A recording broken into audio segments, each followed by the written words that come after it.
Thank you so much for joining me right after lunch. I appreciate it. My name is Laurent Doguin. I'm the Director of Developer Relations at Couchbase. We're a NoSQL database.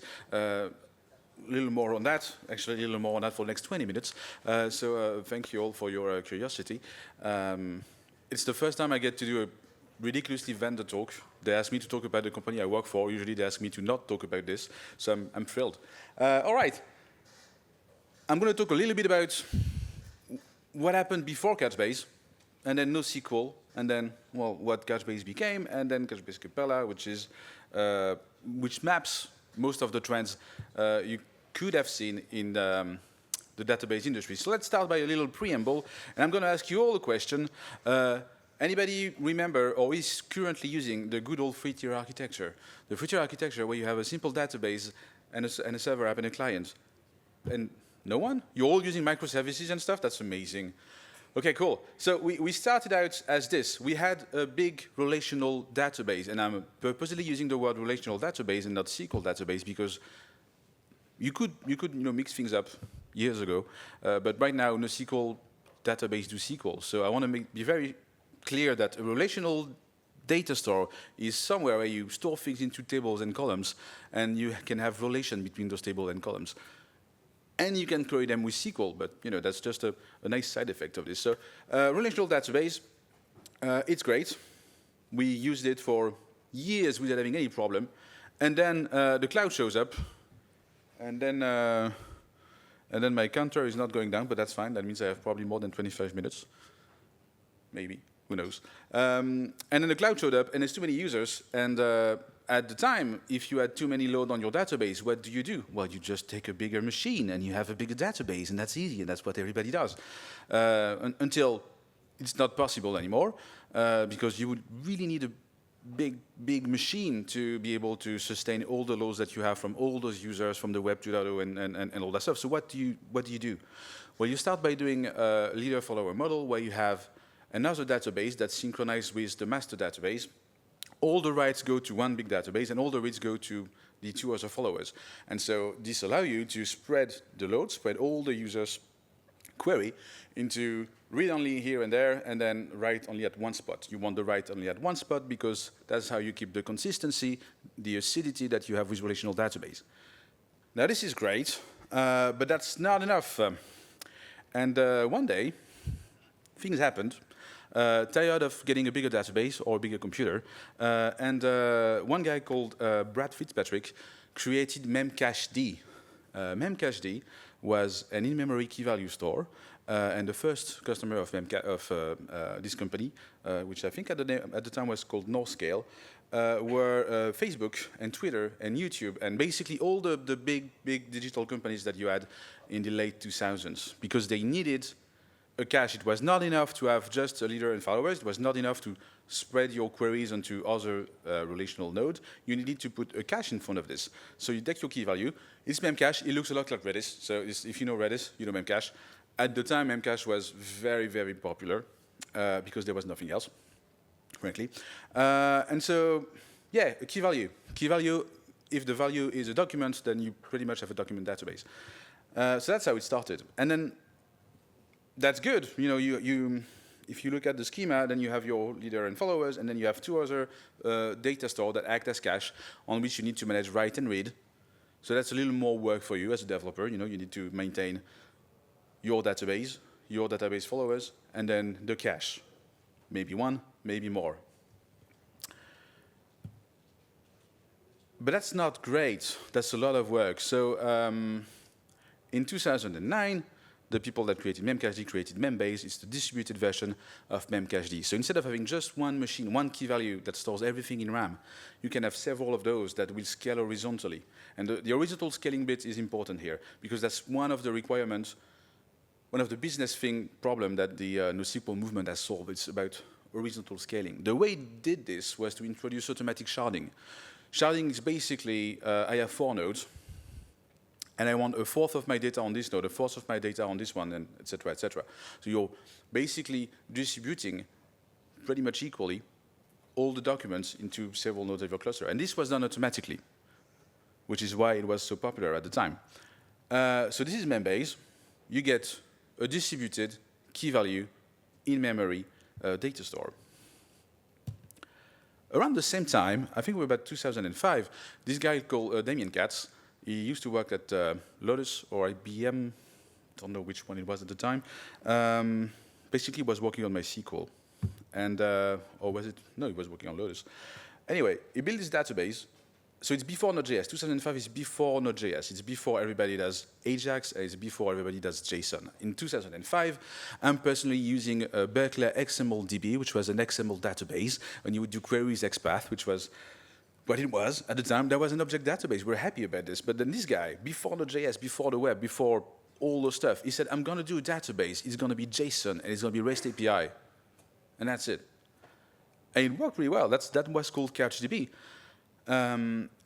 CouchDB, there's a different multi-master scaling model. Instead of having free database, one takes all the writes and the other two gets all the reads. If you have free database, they all can do write and read, and they all have a third of the data, or all the data, depending on how you want to scale those, on each node. The problem is, nobody wants to create MapReduce function to create index to do queries. People want to do something else. And that was, CouchDB was a database because you needed to create those MapReduce function, write those MapReduce function, get that index to get that query. That's why you call that a database.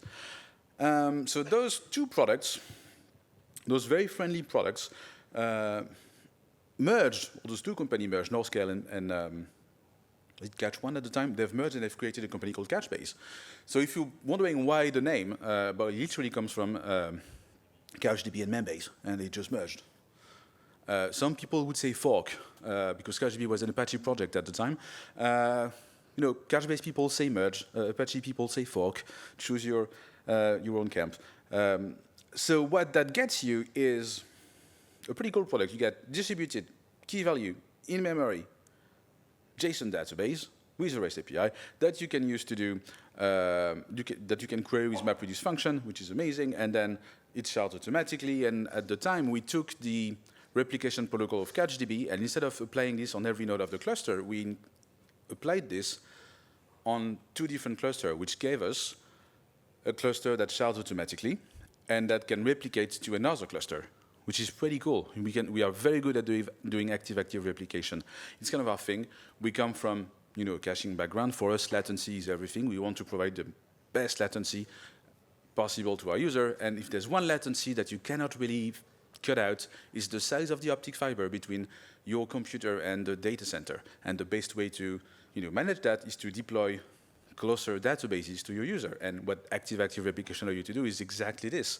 You can have one cluster here, you can have one cluster there, instead of having one big cluster that's queried by several people in several continents. You can have one on each, which is amazing, which is why, and that's pretty much how we started having our first customer. Now, this is all good. This was 2010 or 11. NoSQL started out in 2008, solved basically two problems. Scaling out. High availability is kind of one of the problems that shows up because you're scaling out. Basically, the more nodes you have, the more machine you have, the more likely you have to have a problem. And if you have a problem, you need to be able to recover from that problem. A disk that fails, a server that becomes unavailable. So we solved for scaling out, high availability, and unstructured data. Unstructured data meaning JSON. Not something that you need to store in tables and columns, because that would be a rigid schema. And then later on, a couple trends showed up: NewSQL and multimodal. NewSQL was all about scaling SQL, keeping that acidity while having a distributed database, so more node, more volume, more documents, more everything, while still using SQL because SQL is really cool. Multimodal was you can store key value, you can store document, but you can also store time series, you can also store graph, you can also store all sorts of stuff into your own database. You can do search and all that stuff. Then came the cloud trend. People started doing time series, and more recently was vector database. So what I'm going to do now is tell you how Couchbase has evolved based on all those trends. That's a pretty quick timeline. And not the slide I wanted to show you. That's the slide I wanted to show you. MapReduce. I talked about MapReduce. That was the CouchDB thing to do queries. What is MapReduce, you ask? In 2010, when we started advocating for Couchbase, we were talking about MapReduce. People immediately thought about Hadoop. Hadoop was big data, it was complicated, it was data science and all those things. And when I talked about MapReduce to developers, they were like, nah, that's a data scientist thing. I don't want to, don't want to care about this. Well, really, what it is just a couple of JavaScript functions that allow you to create an index. And if you have an index, you can do a query. Still, nobody wants to do this. So in 2014, we've introduced SQL for JSON, which was one of the first SQL that completely worked on unstructured data. So I'm not storing anything in table and columns. I'm still storing my JSON document in a key value store, but I can do SQL. Then we've added a whole bunch of different things that I'm going to talk about during those slides, but that's pretty much the timeline. So yes, SQL, the language that everybody loves. I mean, anyone that doesn't love SQL? Usually I have a couple of hands that shows up. Yeah. So everybody was like, hey, I don't need to do SQL anymore. There's this cool thing called MongoDB and Redis, and they all added SQL, but because it's the most expressive query language that there is. So we love SQL. And our SQL was very simple at the beginning. You couldn't do window function. You couldn't do recursive common table expression, which basically is a graph query. You couldn't do a whole bunch of things, ANSI joins. That all came, we worked on SQL in 2014, and we're still adding new stuff as we go. And the latest one was recursive CTEs, and that's 2023. But basically, now we have a SQL that allows you to do window functions, so time series that allow you to be ACID and distributed and have all sorts of joins. And not just joins, but also nest and unnest, which are basically keywords we use for complex structure. Because if you're using JSON, your field can be a complex object. It can be an object, it can be an array, it can be an array of objects, an object of arrays, of whatever. And if you have an array, then that array contains ID of other documents. A nest would allow you to basically do a join on every ID of the array to another document stored in Couchbase. So that's SQL and more things to be able to use JSON, which is cool. And then later on, the industry embraced multimodal. So it was not only JSON, but we also added full text search. We also added time series. We also added our subdoc API. Our subdoc API is basically like you can find in Redis. You get hash, you get sets, you get all those structure that you can use to be more efficient while querying your document. You don't need to, if let's say you have a 20 megabyte JSON document, you don't want to get the whole document or to modify the whole document. You can just have a pass and modify the exact thing you want. So that was pretty cool. We've added analytics, which is basically a column store. A whole bunch of different things that basically turned us into a data platform. All our marketing material, our latest one, I think, is Couchbase, the developer data platform from critical application in our AI world. We're a database. That's what we do. That's how you use it. But we evolved to be more than a database. We're now a data platform because we do all those models all together. The reason it works, usually when you say, oh, I do everything, people showed up and say, well, you must be doing some sort of trade-off. Surely you cannot do everything. And we did do a trade-off. The first thing you learn when you go in computer science is there's a difference between a hash map and an array. Well, maybe not the first thing, but a hash map, you get the ID, you can get exactly the object you want. The array, you get to do a for loop, and you get to look at what you want. Different storage, different way of querying things. It's exactly the same for a multimodal database. We have a service to store key value. We have a service to store index for SQL query, to store index for full text search queries, etc., etc. So we have all the services. So it's like having lots of little databases that can all talk together, and that basically builds a data platform. And the reason this works is because we have this fantastic thing, which is the black thing you see in the middle. It's called DCP, the Database Change Protocol, and it's basically our own internal streaming service that will synchronize all the services together. So the trade-off we did is basically we have all those little databases, all made by Couchbase. It's very easy to deploy. It's one cluster. You can choose which service you want to activate. And then we all talk to each other through that streaming protocol. If you want to do this yourself, then you need to manage a data store to do search. You need to manage a data store to do time series, a data store to do whatever. And then you need to synchronize everything yourself, which, frankly, no one wants to. And the beauty of this is that if you have everything at the same place, then you can integrate everything through the same SDK and through the same SQL language. I'm not going to go through those examples in detail, but the example I like to give to people is you want to do a full text search. You do a query to Elastic, you get a bunch of IDs back, and then you filter those IDs through Postgres or Mongo because your security system is there. And then you put this into Redis because like you don't want to replay that because that's too slow. And then you manage pagination manually. Well, with Couchbase, because everything's integrated, this is just one SQL query because life's better. If you can do this with just one SDK, that means you also have less things to manage. That's a very cheeky example to tell you that you need to manage all of those data stores to do what we do. And if you use Couchbase, then it's easier, right? Now, that's the amount of features we have for most developers right now. At the same time, most backend developer. At the same time, about 2014, we started doing something called Couchbase Mobile. Remember, we are obsessed with latency. Latency is our thing. We want to make sure that apps are as fast as possible. What is the best way to have a good latency on your mobile phone? Is to have a database on your mobile phone, and that's what we did.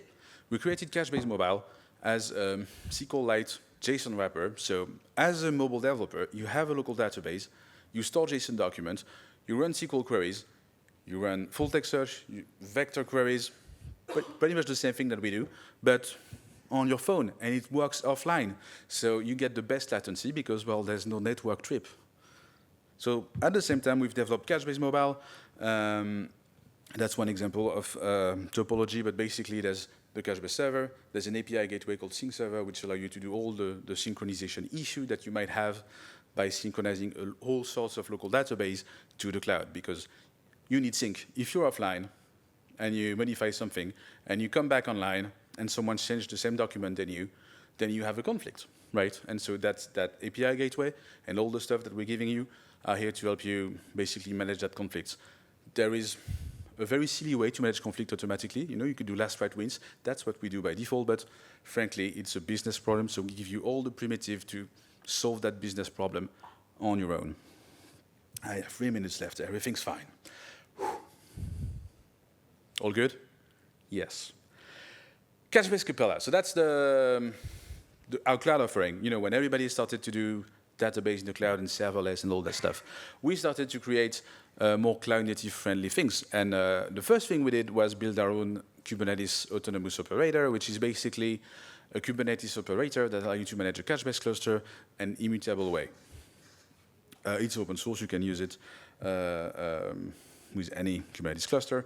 And based on that, we've created Couchbase Capella, which is our own managed Couchbase offering, because all the stuff I just told you, it works on-prem, which is rare in 2025 when there's a new database player coming up. Usually it's backed, behind the cloud doors. All of this works on-prem. You can have all sorts of topology you want. You can do multi-cloud, hybrid cloud, edge, whatever. And you can also get it managed by Couchbase, and that's what Couchbase Capella does. More recently, our analytics storage was getting a little old, and everybody wanted to do basically what Snowflake and Databricks were doing. So we have our own analytics columnar store now. It's called Capella Columnar. It's only available on the cloud, but we are bringing it to on-prem, and basically it's just a big column store that scales fast. And the beauty of this columnar store is that you don't need table and you don't need schema. Most of the analytics solution requires some sort of ETL. We don't. That's the Couchbase heritage. We know how to do complicated things with SQL, with JSON. And so you don't need ETL, you don't need a schema, but you can still do the same thing you would do with a columnar data store. And that's pretty awesome. And of course, AI. Like, we have to talk about AI. Every database, starting around 3 years ago, became a vector store. A vector store is basically, I can turn something into an array of floats, and I can store it into a database, and I can query the other vector, the other array that looks as similar as the other one. That's basically what a vector store is. We've added support for this in 2023 or 4, recently. And, well, that's good. That works on-prem. But we also taking this a step further, and we are bringing something called Capella AI Services. I'm hoping it's going to be available in September. It's in private preview right now. And our goal is to solve the extremely fragmented space that you get in AI right now. There's a new framework coming up every day. It's worse than the JavaScript framework 10 years ago, if you remember that. So what we did, we identified several steps that are common into building an AI system, an AI application. The first step is ingesting data, any sorts of data. So there's an API, dump everything in S3, and then from there we have a pre-processing service that will take that data and pre-process it into interesting chunks, and then vectorize it, transform those chunks into this array of 0 and 1, and makes it searchable easily for your AI application to allow you to do something called RAG, Retrieval Augmented Generation, which I'm sure there was probably a talk about RAG during those 2 days. Retrieval Augmented Generation is basically solving a problem that large language model have. When you ask something to a large language model, it only knows what it has learned, so you need to help them, you need to give context and more information to that model. RAG will allow you to store a whole bunch of things in the database, ask your question, query the things that are the closest to your question in the database, and that's your context. That's the thing you will give automatically to your model so that it can be smarter about the thing you need to ask. So we have ingestion, pre-processing, and the pre-processing is basically, here's a PDF, and it's going to put more weight into the title of your document than a paragraph, because semantically it has more weights. So all the pre-processing services, that's what it does. It helps you chunk your unstructured data properly, vectorize it, makes it easy to search. And then we have a couple other things that are interesting. Again, obsessed by latency, we have something called the model service, and the model service will allow you to host your own large language model as close to possible as your database to, again, solve that latency problem. If it's on the same computer or in the same network, it's going to be faster than asking ChatGPT in some server way away, further from you. So we have model services, and we're adding a couple more things, an AI function, which is basically write your own function and then use them into our SQL language, which is pretty cool. Like you can define your own SQL keyword that you can use in your own query. And the agent catalog, which is basically a Python library and a REST API that allow you to use easily all the stuff that you see here. And that's it. We're in 2025. This is not out, but that's my talk. And I have 3 more minutes for questions, probably. Thank you.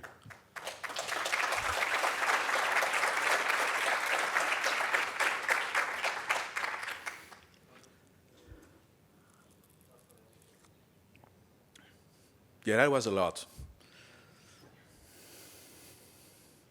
Any questions? Yes, we have a question there.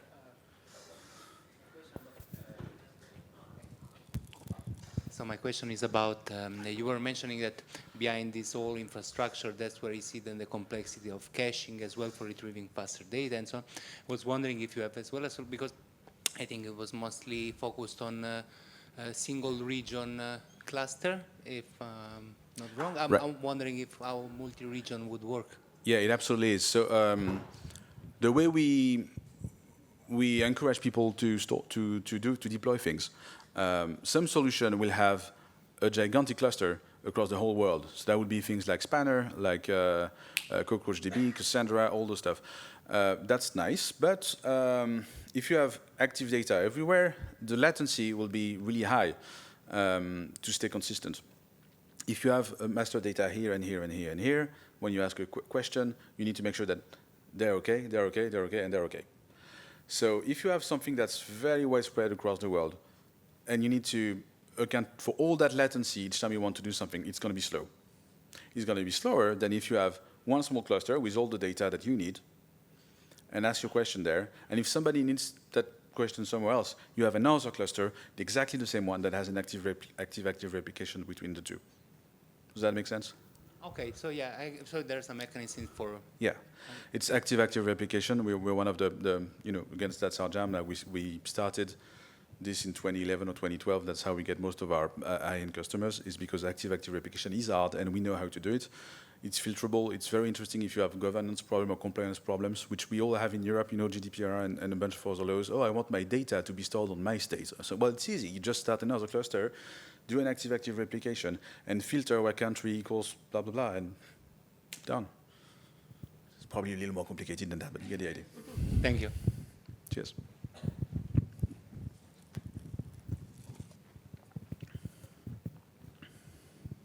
And I think we're at time. Thank you so much for coming.